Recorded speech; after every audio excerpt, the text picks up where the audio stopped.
1% of dudes rapping, they ain't nice as me. 98% ain't live the same type of life as me. The judge gave me life and then they sent me where the life is be. That level 4 with depth and vice, the type of stuff they like to see. Two choices, fight or flee.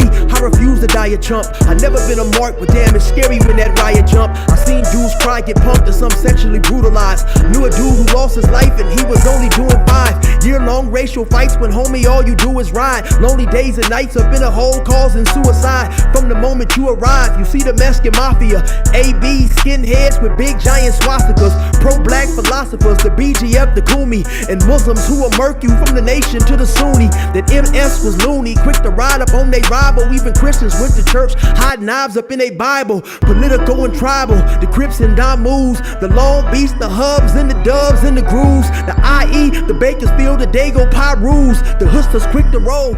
So I don't know exactly what I'm gonna name this video, but something like, could Chill survive under Southern politics? And the reason I came up with this topic is because a couple of days ago I made a video.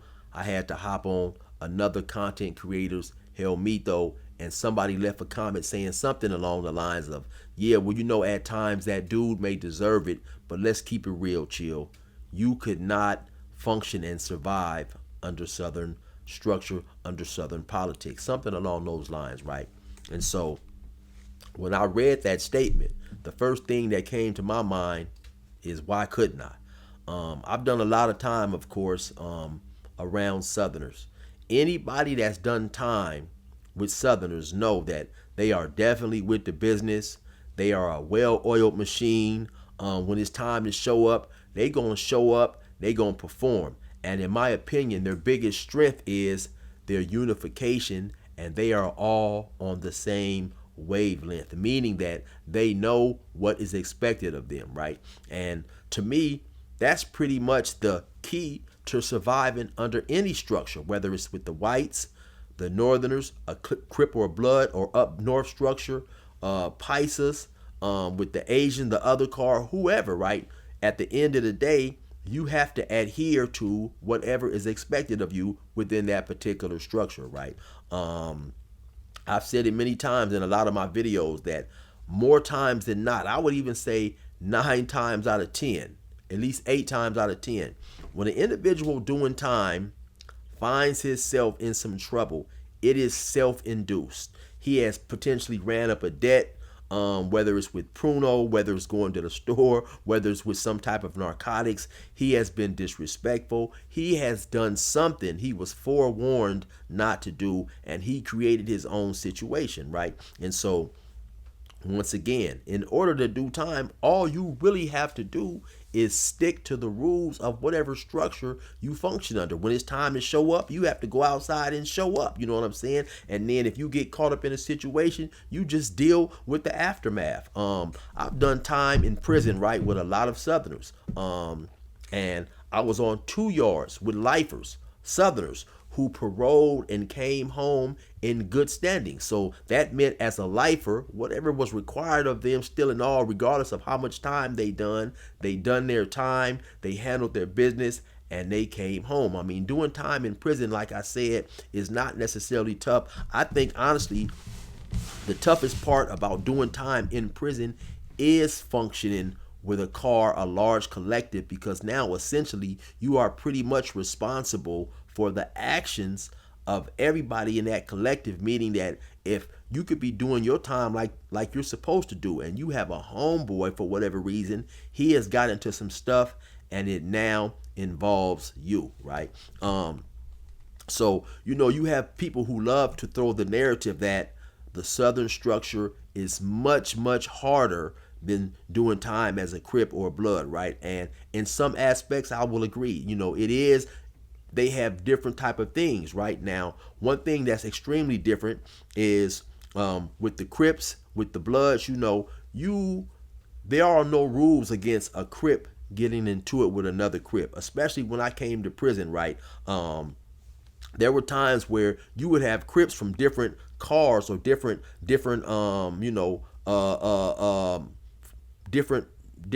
function.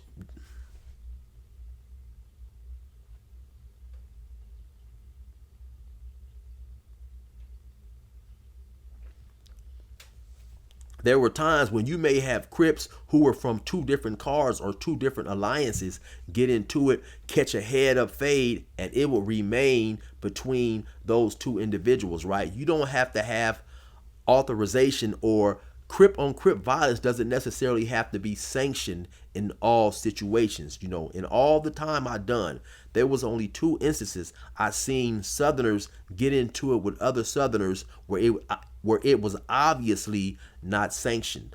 In one situation, I seen two Southerners who were young, you know, probably 19, 20, somewhere around there. They happened to get into an argument, as sometimes young dudes do, and they started fighting. And so due to, you know, that was unsanctioned, them putting their hands on each other, there was obviously some ramifications behind that situation, right? But it's not like that with the Crips and the Bloods, right? So there have been times where I have seen, you know, individuals get into it, whether it was Crip on Crip, Crip on Blood, so on and so forth. And one of these individuals did not perform or respond to disrespect in the way that he was supposed to respond in that immediate situation. So let me break down what I'm talking about. You may have two dudes get into it, right? One Crip disrespects another Crip, maybe disrespects his hood or whatever. So instead of immediately taking flight, getting off on that dude, the Crip will then go back to his homies and say, hey man, this dude disrespected the hood. He said, you know, F our car or whatever it was, right? Then his homie's gonna be like, okay, well, if dude said that, why did you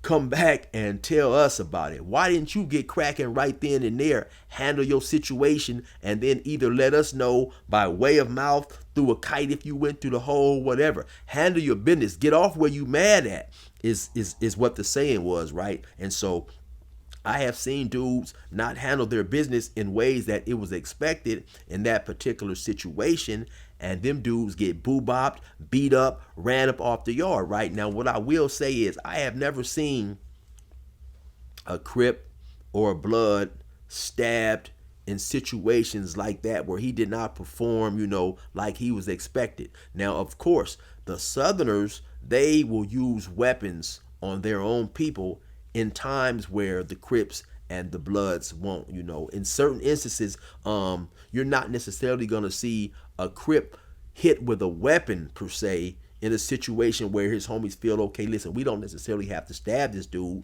for this situation right here, but we are going to put hands and feet on this dude, beat him up, send him on his way, and he's going to be excommunicated from the car, right? So there are certain aspects where they do differ in how they choose to go about handling their business, right?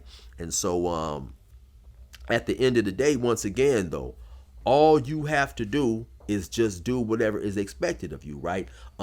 We know that we have Southerners paroling, coming home from prison damn near every day in great standings, right? Coming home every day in great standings, right? And the reason they're coming home in great standings is they did what was expected of them, right? So, you know, I often talk about a dude by the name of Chances who I done time with, right? And Chances used to say all the time to all the homies who pushed with the Inland Empire car, if I can do my time, walk around here and not get in trouble and create a negative situation for the other homies in the car, then why can't you do it? You should be able to do it as well, right? Because once again, if you happen to do something in prison, 9 times out of 10, it's going to involve the collective who you function with and potentially bring them, you know, into a potentially violent situation, so on and so forth, right? So at the end of the day, nobody is bigger than the program, right? Whoever you function with, you are going to have to do what is expected of you, right? So I came home from prison not because I was tough, not because I was big, and not because I was bad, but because I done what was expected. You see what's going on and you learn what to do and what not to do, because if you don't do what is expected, then obviously you're going to be removed in some form, shape, or fashion, right?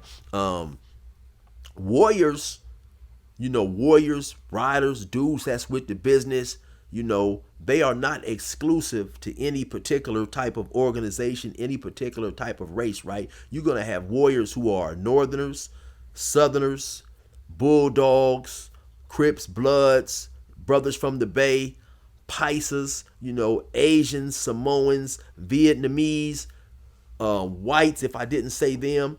Warriors come in all shapes and colors, right? And so for any individual to think that one individual cannot survive under the rules of any other California prison group, in my opinion, is insane, because once again, you just have to do what is required to do, of you to do, right?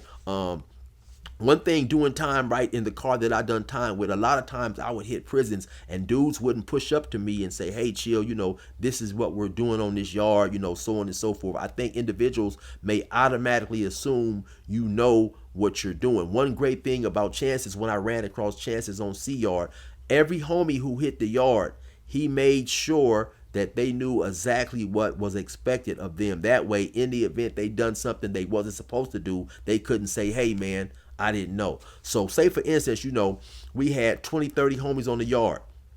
If a homie happened to show up, then if he had an immediate homie on the yard, it was his obligation to go to that dude and let him know. For instance, say if a dude from Bannon came, I would go to him and say, hey, homie, how are you pushing? Are you pushing with the homies? Because once again, with the Inland Empire, it's not a must that you push under this function. It's something that you do if you choose to. So in the event you choose to push with us, before you choose to hop in this car, homie, here's how we are. Here's how we are performing. Here is what is expected of you on a daily basis. This is what we're doing, homie. This is what we're not doing. If you sign your name on the dotted line, know that if you do these things will get you messed up, hurt, removed, so on and so forth, right? So, and after he done that, right, and he gave the script to those individuals, then we had continuous and constant meetings, talking about basically just the expectations. We hung out, just basically letting everybody know that this is the way we're pushing, homie. I'm talking about the homies, and here is what is still expected of you. It was a continue, I want to say, education on what to do and what not to do, right? And so when eventually we did get into it with some individuals, I believe we had about 24, 25 homies.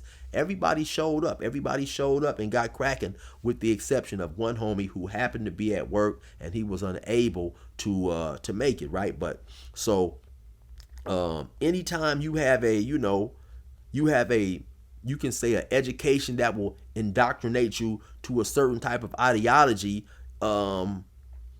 if you are willing to accept that ideology and you are willing to accept your situation and where you're at, then you can function in due time with any car, right? So for the individual who thought that or suggested that, I don't necessarily know where he came up with that. Like I said, man, when you a soldier or you a rider and it's in you, it doesn't matter where you are. If you believe in that indoctrination, you gonna get cracking. You gonna handle your business. And honestly, in my opinion, prison is really just a higher stepping of the street, because a lot of individuals, I don't know what percentage, but a lot of individuals come to prison as gang members. So they already have a certain type of indoctrination, right? But now when you're on the street, you are more free to somewhat do your own type of thing, right? You're kind of left up to, you have more room to make decisions, right? Based on a single individual type of thinking. When you come to prison and you push with a collective, everything you do has to be within the parameters of that collection that you're functioning with, right? So, I got to a level 2 yard, right? And when I got to a 2 yard, I was already indoctrinated, I guess, with a certain type of prison philosophy. And so I lasted 4 or 5 months maybe on that 2 yard before I was charged with a stabbing on that yard. Now, eventually I was found not guilty of that stabbing, but my point is, you don't find a lot of knife play on 2 yards, right? And so, when things are instilled in you, you're gonna do what you do regardless, right? So once again, man, for that individual to make those assumptions, I don't know if it was because I was black or whatever, but I definitely feel that I could function under any structure, any prison structure, because once again, it's just doing what is requested of you to do. So anyway, man, you already know what time it is. It's your boy, 16 to Life. Resume normal program.